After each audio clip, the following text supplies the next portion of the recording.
Ito po yung part 2 natin. Tapos ito po yung laman niya sa loob. Wala pong tigil ng sulat na kontis. So, kakainin ko na po siya. Kukuha po ako ng isa dito. Tapos po, kakainin ko. Pero, bago ko po ito kainin, mag-like, subscribe, and click the notification bell para po updated kayo if may bago akong videos. Thank you po.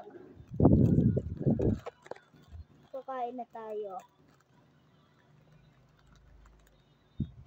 Para siyang ube ensaymada. Tayo na natin siya. 3, 2, 1, go.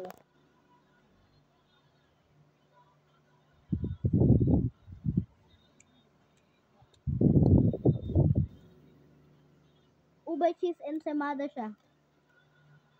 Isa pang bite.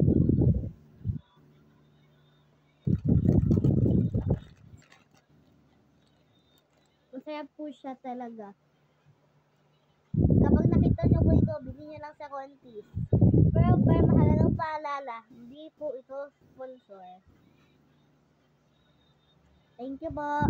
See you on the next one. Like, subscribe, click the notification bell. Bye.